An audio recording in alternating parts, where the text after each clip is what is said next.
Hey everybody, for today's nutrition tip, I wanted to talk about macros and how to count them, what they are, and how to calculate what you need of each one.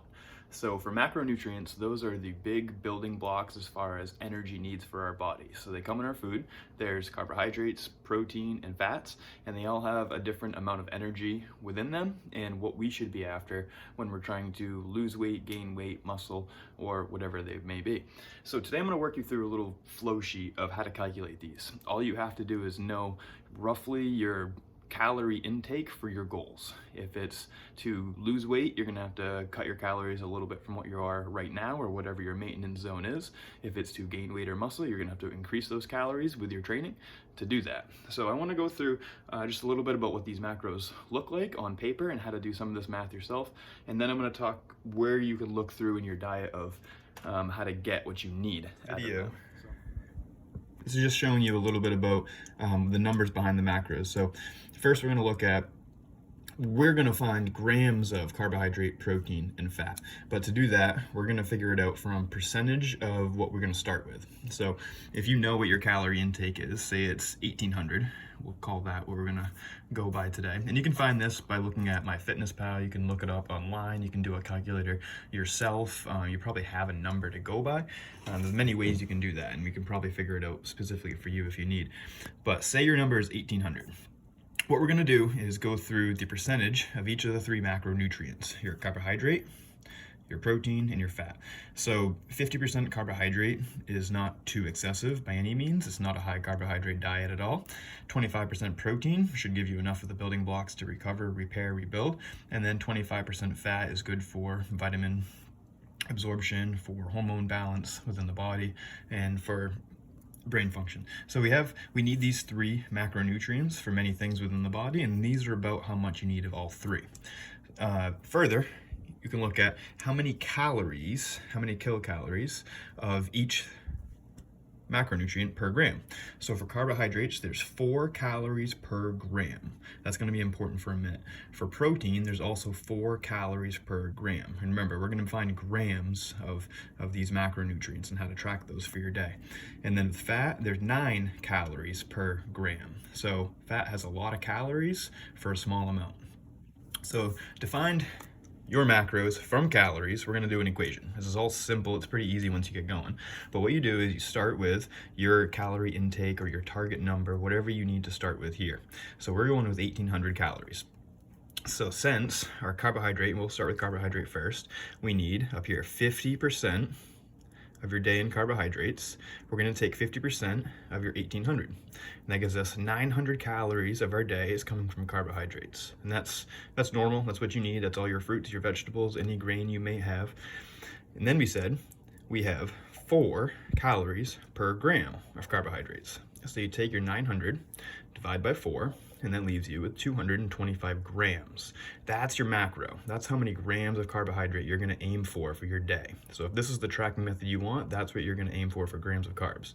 Now you do the same thing with your protein and your fat.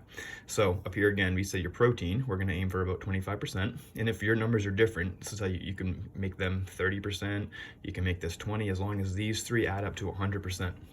But we're going 25% protein. So for the protein line, 1800 calories, this is ours, we're going to start with. Yours may be different. Times 0.25, 25% gives you 450 calories. So 25% of your 1800 is 450. Then your 4, up here again, 4 calories per gram. So take your 450, divide by 4, that leaves you with 112.5 grams. Based on this day, based on 25% protein, you're gonna have about 112 grams of protein for your day. We'll do the same thing with fat as well. You may not track all of these, you may just track your protein intake, you may track your carb intake, you may set up a baseline for your day, however that may look. If we did it with fat, same thing, 1800 calories, that's your day. We said that fat was gonna be 25% of our day, so 25% of 1800 leaves us with 450 calories.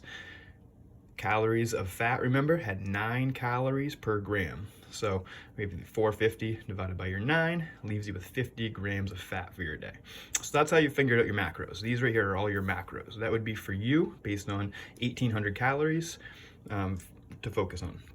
Now, what do you look for when you look for this? So if we had this number of 112 calories of protein, how do you figure that out for a day? Do you measure 112 grams of beef? No, you don't. You figure out how many grams of protein per your protein sources. So the next one we're going to look at is you might have to look at your food labels, do some research, see what your food choices may look like and how much protein or carbohydrate or fat they may have. So the next example I want to give, we'll stay on protein today. If you're looking at protein and you want to weigh out your food, or if you have a package of meat and you know how many pounds it is or how many ounces it is, this is how you're going to figure it out. You're going to start with both, and every ounce of your protein sources has 7 grams of protein in it. So every ounce of beef has about 7 grams of protein. It doesn't have an ounce of protein, it has 7 grams per ounce. There's other stuff in that beef besides pure protein. So if you had 3 ounces of protein, that'd be about 21 grams of protein. So that's 21 out of your 112.5.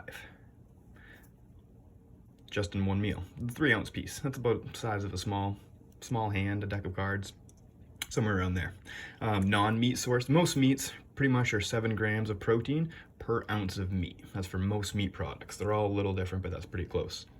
For other sources, 1 egg is 1 serving. That same serving is about 7 grams of protein per ounce, or 1 serving is about that 20 grams per serving. We call that 3 ounces, usually is a serving size, 21 grams. Same thing, 1 egg, 20 grams, 21 grams, it's about a serving. An ounce of seeds or nuts is that same serving, 21 grams. A tablespoon of peanut butter is a serving, 21 grams. So all of those are your serving sizes of macros. Now to figure out how to do that for your day, if you had 112 grams of protein for your day, divided by 4 meals, that would be about 25 grams per, plus some change. So that'd give you about 25 grams per meal, 4 times a day, plus a little extra, and that would be about your daily intake.